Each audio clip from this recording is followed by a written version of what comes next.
No introduction, Union Minister for Women and Child Development and Textiles and Minority Affairs. Textiles, minority Affairs. Smriti Irani ji, आज देश में सिर्फ एक बात की चर्चा है कि क्या बीजेपी राहुल गांधी से डर गई? क्यों? पार्लियामेंट में उन्हें बोलने नहीं दिया गया? मुझे लगता है कि इस मिथ्या को दूर करने की ज़रूरत है। पहले तो जिस व्यक्ति का आप नाम ले रहे हैं, पार्लियामेंट उन्हें राशि नहीं आता था, क्योंकि पार्लियामेंट के इतिहास में उनकी अपनी ओर से कंट्रीब्यूशन काफ़ी कम रहा है। और जहाँ तक बात ना करने की बात है, उन्होंने अपनी बात संसद में रखी थी। संसद में जब उन्होंने कुछ कटाक्ष किए, कुछ आरोप किए, संसद की जो संसदीय प्रणाली है उसके अंतर्गत आप रूल्स के तहत जो एलिगेशंस लगाते हैं उसको आपको ऑथेंटिकेट करना पड़ता है, वेरीफाई करना पड़ता है। तथ्यों के आधार पर अपना सिग्नेचर देकर एक एक शब्द को सर्टिफाई करना पड़ता है। जब उन्होंने इस प्रकार के कटाक्ष प्रधानमंत्री जी के खिलाफ किए और गंभीर आरोप लगाए, तो उस दरमियान उनसे कहा गया था कि आप जो कह रहे हैं उसे आपको ऑथेंटिकेट करना पड़ेगा। उन्होंने धड़ल्ले से कहा हाँ मैं ऑथेंटिकेट करूँगा, लेकिन एक भी शब्द को ऑथेंटिकेट और वेरीफाई नहीं किया।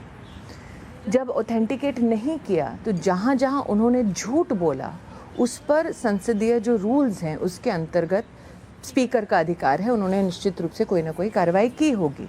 लेकिन ये कहना मुझे बोलने नहीं देते, ये सबसे बड़ा झूठ है, क्योंकि ऐसा कौन सा मंच है जहाँ से उन्होंने बोलना बंद किया है?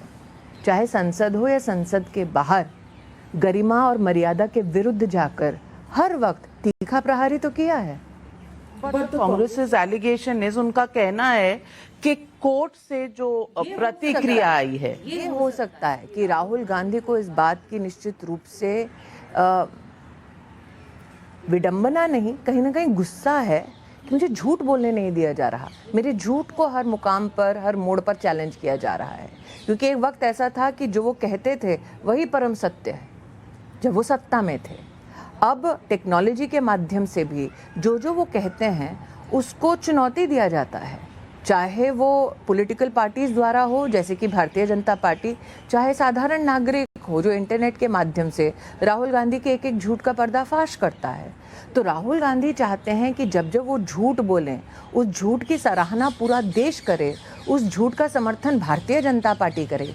ये तो संभव नहीं है। लेकिन जिस तरह से ये पूरा केस सूरत के कोर्ट पर गया, वहां पर बीजेपी के एमएलए ने पहले ये अवमानना की अर्जी डाली। ये स्टेटमेंट कोलार कर्नाटका में हुआ, लेकिन कोर्ट सूरत के दरवाजे का खटखटाया गया, एमएलए गए वहां। अधिकार हर हिंदुस्तानी का है, वो किसी भी कोर्ट में कोई भी केस दायर कर सकता है।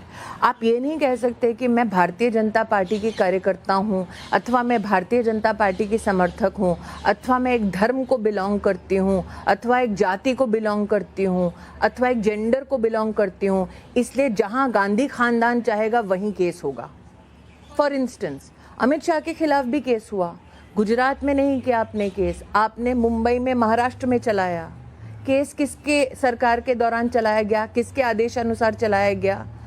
कांग्रेस पार्टी की अध्यक्ष सोनिया गांधी के आदेश अनुसार अमित शाह को प्रताड़ित किया गया, जेल में रखा गया। नरेंद्र मोदी को इन्वेस्टिगेटिव एजेंसीज ने ग्रिल किया बैठकर।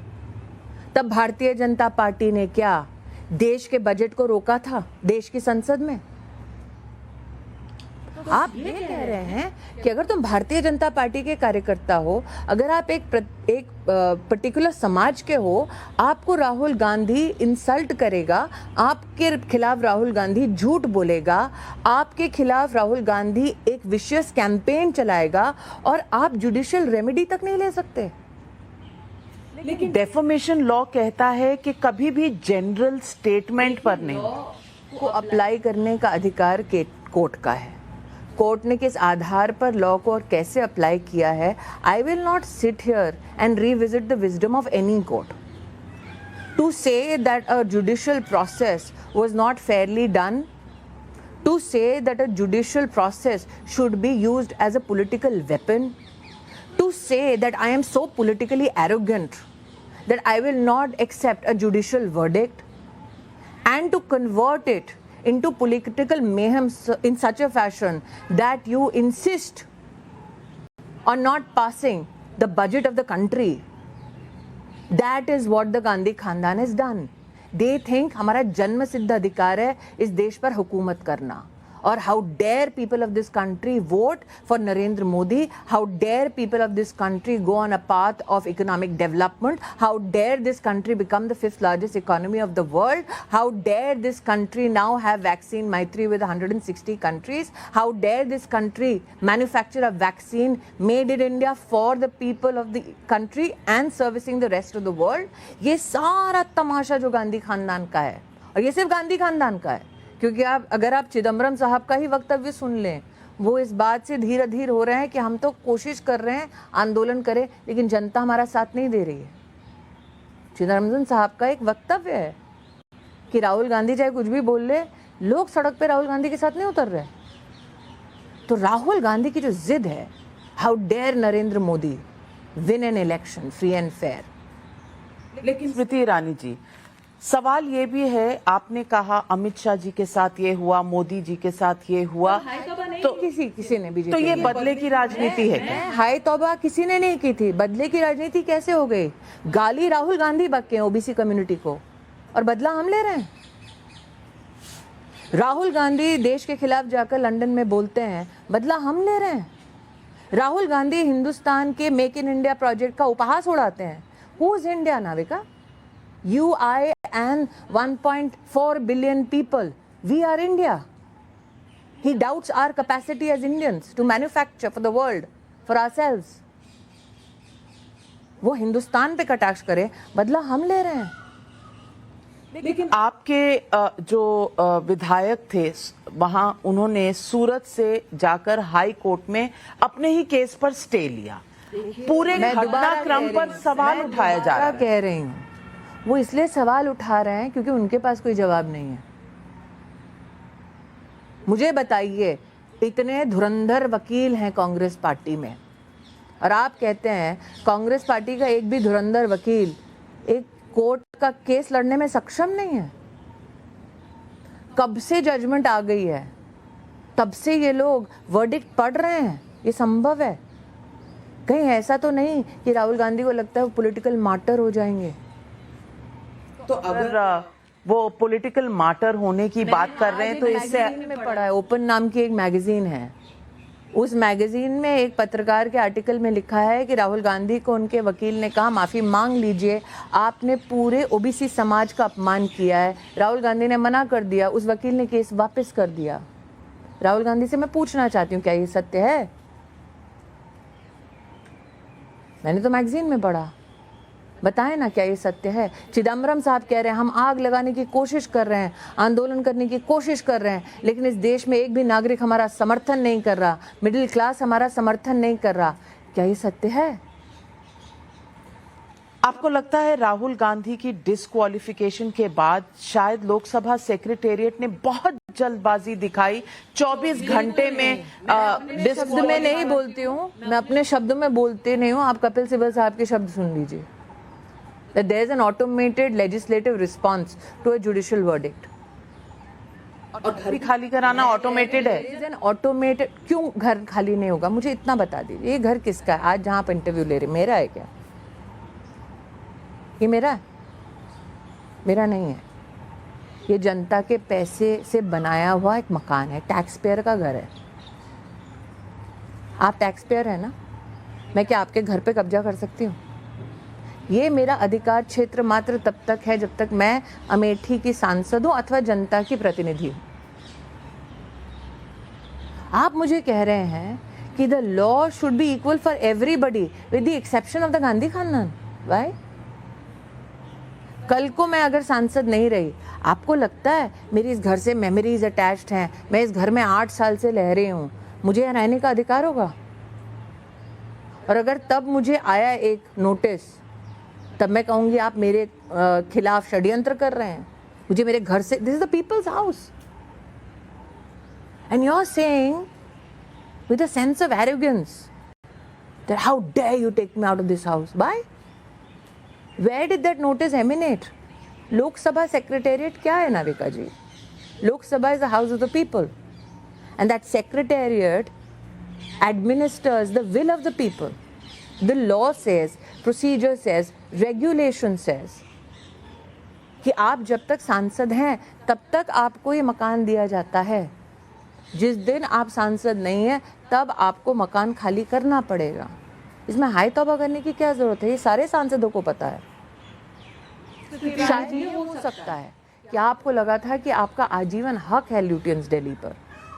शायद ये हो सकता है कि आपको लगा होगा, how dare some secretary, some clerk sitting in Lok Sabha have the audacity to write a notice and say साहब सॉरी लेकिन आपको घर खाली करना पड़ेगा. वो अपना काम कर रहा है रूल्स के हिसाब से. जिसने भी वो लेटर भेजा है, मुझे नहीं पता वो नोटिस किसने भेजा है. हमारे पास भी आते हैं नोटिस कि भाई बिजली का बिल भर दीजिएगा, आपने भरा कि नहीं उसका प्रमाण दीजिए. मैं कैबिनेट मिनिस्टर हूँ, मैं जाके क्या किसी क्लर्क को बोलती हूँ how dare you send me this कि मैं बिजली का बिल. ये जनता का घर है भाई. यहाँ पे मैंने गैस का बिल भरा कि नहीं, पानी का बिल भरा कि नहीं, बिजली का बिल भरा कि नहीं, मेरा कोई सरकार के प्रति कोई टैक्स बाकी है कि नहीं, मुझे भी आता है नोटिस.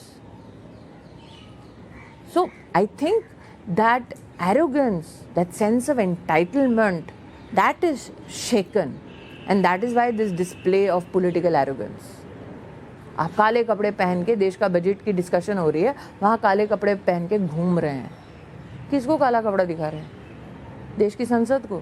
देश की संसद क्या है नाविका जी? तो काली साड़ी आज आपने भी पहनी है. मैंने सॉरी लेकिन ये एक वीवर है उड़ीसा से, उसके लिए मैंने पहनी है. लोगों को मालूम है कि जब मैं ऑपोजिशन की मेंबर थी, मैं भी राज्यसभा से 2 बार सांसद रही हूँ. ये तमाशे हमने नहीं किए. पर बीजेपी ने भी कई बार विघ्न डाला है संसद की प्रतिक्रिया पर. देश का बजट रोका नहीं है. आई एम सॉरी, कभी नहीं रोका. वॉश आउट हुए, रोका नहीं. लोकसभा में, राज्यसभा में आप देश का बजट देखिए, राष्ट्रीय इंपॉर्टेंस के मुद्दे देखिए. हमने कहीं भी कभी भी जाकर सांसद हो या सामान्य कार्यकर्ता हो अपने देश को विदेश में जाके गाली नहीं दी है. उन्होंने दी है. लेकिन उनका कहना है कि प्रधानमंत्री ने साउथ कोरिया में भी बयान दिया था. हमारे देश के खिलाफ मेरे प्रधान सेवक ने, मेरी पार्टी के कार्यकर्ता ने कभी भी बयान देश में, देश के बाहर नहीं दिया है. मैं आज आपसे पूछना चाहती हूँ, राहुल गांधी को इस देश में गांधी खानदान छोड़कर कोई नेता मिला है जिसको उन्होंने सम्मान दिया है? कभी नहीं दिया. आप रिकॉर्ड उठा के देख लीजिए. मनमोहन सिंह तक को उन्होंने सम्मान नहीं दिया. फाड़ के उनके मुंह पर फेंक दिया था ऑर्डिनेंस. नहीं फेंका था. उस आदमी को अपना खानदान छोड़ के कुछ दिखता नहीं है, और मोदी को देश छोड़ के और कुछ नहीं दिखता. यही फर्क है दोनों में. लेकिन अगर जर्मनी और यूएस भारत की जो जस्टिस की प्रणाली है उसे देख रहा है, तो क्या हमारी सरकार को पहल करके ऑब्जेक्शन नहीं करनी चाहिए? इतना कहूंगी, मैं एक संवैधानिक पद पे हूँ. I am in a constitutional position. On issues of foreign policy the MEA will give whatever statements the MEA deems fit. But let me reflect as a citizen and look at the cycle of events. Rahul Gandhi goes overseas, pleads literally for foreign intervention. This is not the first time a congressman has done this. You've had Manishankar ji going to Pakistan, literally begging Pakistan, come do something against Modi. You've had many such statements made by Congress activists, by Congress politicians. This is not the first. And the fact that Mr. Gandhi makes this statement penultimately is an indication that this is a resolution of the Gandhi Khandan. That we cannot win the vote from the people of our country, so they'll seek a foreign intervention in the democratic processes of the country. The fact that they are overjoyed about foreign interventions or statements about judicial processes in my country, what does that tell you? The fact that a congressman celebrates intervention by a foreign entity in India's judicial process. I am outraged as an Indian. When did any politician in this country, except for the Gandhi Khandan, ask and literally beg for foreign intervention? And those in the foreign media and those in the Western world who do not understand what has happened in India. Let me say this as an Indian citizen, and Navika ji, I am giving this, contextualizing it not as a cabinet minister but as an Indian citizen. And I'm doing it in a phrase that may be accepted and understood by the Western world. Rahul Gandhi has been convicted of an ethnic slur, of a racial slur. He made racist comments against a community. That is why a court in India has convicted him. Does the Western world think that Rahul Gandhi is certified democratically to heap racial slurs against a community? That is my question to the Western world. But what does that speak about our relations with foreign powers? If they are to give such statements, doesn't it show a little bit of gap in our relations with them? Not at all. Not at all. Like I said, this is an area on which MEA is positioned to speak on, and I will not leverage my interview to give a statement against any nation state. But let me only say this. What is India's global position? And when has this cacophony started? This cacophony started when the pandemic hit the entire globe. And there was a global concern, what will happen to India? Why? Because we have a huge population in the rural landscapes. If you remember, the Western world said, how will Modi handle it? We have 6,22,000 villages. How did our village communities handle it, Navika ji?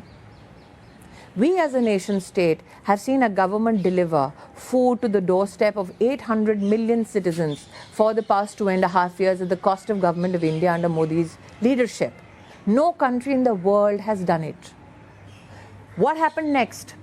Everybody said, India has never produced a single PPE suit. What will Modi do? In March, India had 0 companies producing PPE suits. By May, India became the second largest exporter in the world, beating many nation states which had always produced PPE suits. India had no machine, no raw material. But Modi managed to deliver it for India and the rest of the world. Then came a conversation, what about vaccine? And you had people like Rahul Gandhi saying, Indians do not have the capacity to do this, let's import vaccines. You remember? He mocked India's capacity to manufacture pharmaceuticals. He mocked India's capacity to manufacture vaccines. In fact, he questioned the capacity of Indian scientists to do it with alacrity in a small time frame. India produced not only vaccines for herself, she made sure that 200 crore doses are delivered technologically. There were countries in the world that were writing handwritten chits. India was delivering its vaccine technologically through COVID. Indians across the country knew how to leverage an app to get the service called a vaccine. 3 doses, free, Government of India. And we gave pharmacological support and vaccine support to 160 countries. And then India became the 5th largest economy in the world. And then the attacks became severe. What is the need for Rahul Gandhi? What is the need for Rahul Gandhi to continuously attack Make in India? You tell me. What is Make in India? I am saying, what is Rahul Gandhi made in India? मैं अमेठी से सांसद हूँ. राहुल गांधी वहाँ 10-15 साल रहे. जब तक वो सांसद थे, 80% अमेठी के पास टॉयलेट नहीं था. और वो ऐसा लोकसभा क्षेत्र है जहाँ पर उस खानदान ने 40 साल रूल किया है. 60% जनता के पास बिजली नहीं थी. मैं आपको याद दिलाऊं, आप ही की चैनल आई थी, टेप आप उठा के देख लीजिए अपना. आपने मेरा एक मिट्टी के घर में इंटरव्यू किया था तब, और कहा कि जो टॉयलेट नरेंद्र मोदी बना रहे हैं वो पक्का है, लेकिन घर मिट्टी का है. शर्म नहीं आती राहुल गांधी को? 850 फैक्ट्रीज यूनिट्स बंद हुई जब राहुल गांधी सांसद थे. What is his economic agenda? What is his vision apart from abusing Modi? You tell me. 90,000 से ज़्यादा घर नरेंद्र मोदी ने परिवारों को वहाँ दिए.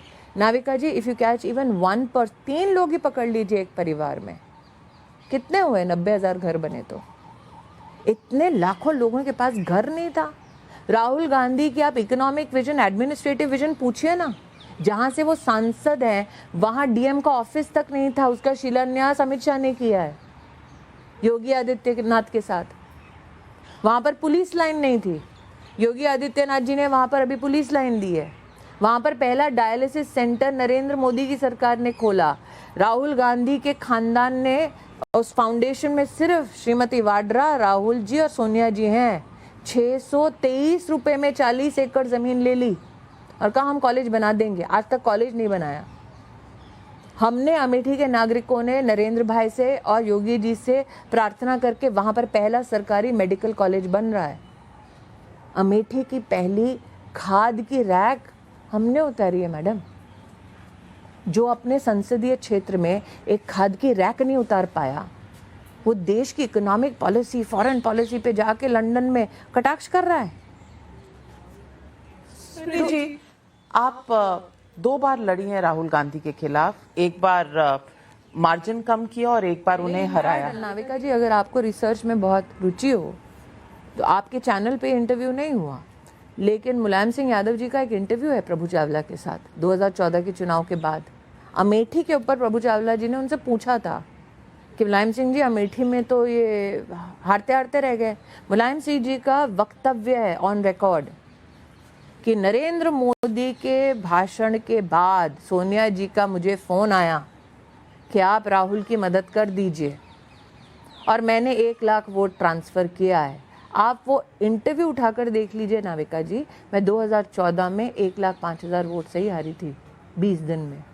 मुलायम सिंह ने मदद नहीं की होती तो राहुल गांधी 14 का चुनाव भी नहीं जीतते। जो बिना किसी सहारे के खुद का चुनाव नहीं जीत सकते, वो मोदी पर कटाक्ष कर रहे हैं।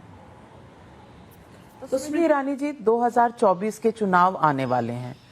अब अमेठी में अगर राहुल गांधी आपके खिलाफ नहीं लड़े क्योंकि डिस्क्वालीफाई हो चुके हैं, 2024 में कौन कहां से बीजेपी से लड़ेगा ये मैं नहीं जानती। मैं जेन्युइनली नहीं जानती, क्योंकि ये सिर्फ पार्लियामेंट्री बोर्ड जानता है। 2024 के बारे में एक ही गारंटी मैं आपको दे सकती हूँ कि टाइम्स नाउ के उस दिन के फ्रंट पेज पे और फ्रंट बैनर पे यही होगा, prime minister Modi wins his 3rd consecutive term। I as a Bharatiya Janata party karyakarta can guarantee you that headline. लेकिन अमेठी में अगर राहुल गांधी आपके ऑपोजिट नहीं हो तो थोड़ा कौन क्या लड़ेगा मुझे नहीं पता। Please recognise, and I am humbly saying this, my identity is not Rahul Gandhi. I have given 20 years in Indian media. I am not where I am because my daddy was very well known. पापा की वजह से मैं नहीं बनी हूँ life में, अपनी मेहनत से बनी हूँ। मैं 3 टाइम की सांसद हूँ। मैं 3 लोकसभा के चुनाव लड़ चुकी हूँ। उसमें से एक ऐसा चुनाव जीती हूँ जहाँ पे एक खानदान का गढ़ है, जहाँ पे पहली बार हमारे देश के इतिहास में राष्ट्रीय अध्यक्ष कांग्रेस का हारा है। Do not reduce my contribution as an individual in this country, in media and in politics, to just become, somebody whose pastime is Rahul Gandhi. I've done much. I have created and I have had the opportunity of creating history in media. As an administrator, I was the textile minister when the Prime Minister was kind enough to support us to build the PPE industry. I started the documentation for the new education policy, which came after 3 decades. I have had the opportunity under the Prime Minister's direction of making the first national ranking framework for all educational institutions in this country. Since 1970, there has been a policy for Anganwadis. Under the Prime Minister's direction, I have had the opportunity of changing 3 policies since the 1970s that were defunct, courtesy the Gandhi Khandan. Now I am Minister Minority. For the first time in the history of our country, 4,314 women are going without a male support for Hajj. So I can enunciate much that I have done as an administrator. My life is not about Rahul Gandhi. I am compelled to answer questions about him because I fought 2 elections against him. But I say this again, I am not what I am because my daddy was somebody. A lot of people, of course, do appreciate, and for women, you are somebody they look up to as a role model for standing up to all that is often said about you. A recent statement जो कांग्रेस के youth Congress के president ने कहा, उस पर controversy हुई। बीवी श्रीनिवास ने रिकॉल किया जब आपने महंगाई पर। देखिए ऐसा है, ये पहला कांग्रेस का नेता नहीं है जिसने भद्दी बात कही हो मेरे बारे में। कांग्रेस में एक पाथवे है टू सक्सेस कि स्मृति ईरानी को जितनी भद्दी गालियां दे सकते हो दो, स्मृति ईरानी के जितने मीम बना सकते हो बनाओ, स्मृति ईरानी के बारे में जितनी भद्दी अभद्र कटाक्ष कर सकते हो करो, तुम्हारा प्रमोशन हो जाएगा। इसीलिए मैंने हाल ही में एक प्रेस के अपने वक्तव्य में कहा, शब्द राहुल गांधी के, संस्कार सोनिया गांधी के। जुबान बदलती रहती है और ये मेरे साथ अकेले होता है ऐसा नहीं है नाविका जी। हम सब जानते हैं, कामकाजी महिला हो जिसने अपने बलबूते पर कोई काम किया हो, किसी अमीर बाप के बेटे को, किसी शहजादे को अगर चुनौती दी हो तो उसके साथ इस प्रकार का व्यवहार होगा। ये मुझे पता था पहले दिन से। And I have said this again and again that to fight and win Amethi there will be a personal price to pay, courtesy the Gandhi Khandan, and this emanates from Sonia Gandhi, this emanates from Rahul Gandhi. लेकिन कांग्रेस का कहना है उन्होंने notice भी दिया है। Private limited company के मालिक से लड़ लो तो ये सब होता है। लेकिन कांग्रेस का कहना और उन्होंने नोटिस भी दिया है, क्या नहीं कहा है कि उनके शब्दों को तोड़ा मरोड़ा गया। कोई तोड़ा मरोड़ा नहीं गया। देश ने देख लिया, देश ने सुन लिया, देश को पता है कि किस निम्न स्तर की राजनीति के काबिल हैं। इसीलिए तो एक जुडिशियल वर्डिक्ट आया इनके खिलाफ, और ये पहली बार नहीं किया है। मैं आपको दोबारा चुनौती देती हूँ, आप मुझे एक राष्ट्रीय नेता, स्वतंत्रता सेनानी बता दीजिए जिसके प्रति राहुल गांधी को सम्मान हो। एक तो बताइए, सावरकर का अपमान करने वाला व्यक्ति मेरा सम्मान करेगा? लेकिन विपक्ष एक अलायंस बनाती हुई नजर आ रही है। अलायंस मुझे बताइए। मैंने कहा ना, खुद बेसहारा है, अलायंस की जरूरत है, समर्थन की जरूरत है। ये नेता है? आप मुझे बताइए, नेता कौन है जो दूसरों का सहारा बने या अपने लिए सहारा ढूंढे? लेकिन ऑपोजिशन पार्टीज पार्लियामेंट सेशन में सारे एक साथ गए। ममता बनर्जी ने कि जब तक राहुल गांधी है तब तक टीआरपी है, तो वो क्या सम्मान है? Is that alliance? नहीं, पर अब तो जा रहे हैं उनकी meeting. Congress is begging, then obviously somebody will show courtesy. तो ये courtesy है। Issue is, how would I know what they are doing? My issue is, they are begging for support. They don't have the people's support. They don't have political parties' support. What does that say about the Congress party? I am not saying it. You are telling me that they are desperately trying to bring a cohort together. What does that mean?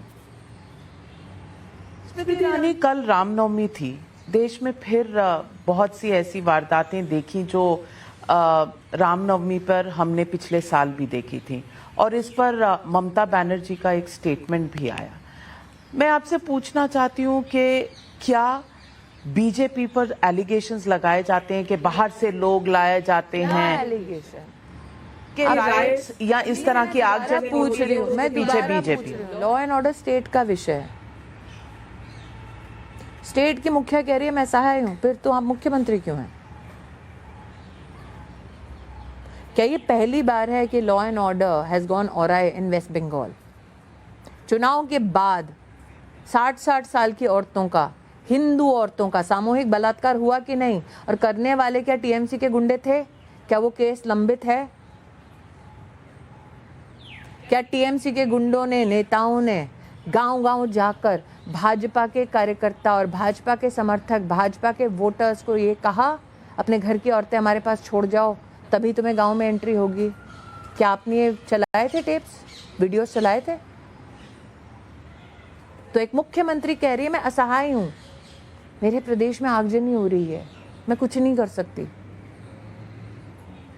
आप मुझसे क्यों पूछ रहे हैं? उनसे पूछिए ना, law and order उनका जिम्मा है। लेकिन उनका कहना है कि आग जलाने वाले भी बीजेपी के हैं। हिंदू हैं, बीजेपी की भड़काई आग हिंदू हैं। आप हिंदू होने पर कटाक्ष कर रहे हैं नाविका जी। कौन है वो हिंदू? 134 साल हम एक कोर्ट के वर्डिक्ट का इंतजार करते रहे, अपने ही भगवान की एक मंदिर बनाने के लिए, मूर्ति स्थापित करने के लिए। हम डेली एज अ कौम गाली खाते हैं। राहुल गांधी तक मेरे कौम को गाली बकता है। ओबीसी कम्युनिटी किस धर्म की कम्युनिटी है? एक ट्राइबल महिला को राष्ट्रपति पद का उम्मीदवार घोषित किया जाता है, कांग्रेस पार्टी के नेता भद्दी टिप्पणियां उस गरीब महिला पर करते हैं। वो महिला किस धर्म की है? मेरे धर्म की है। तो आप ओबीसी को गाली देंगे, आप ट्राइबल्स को गाली देंगे,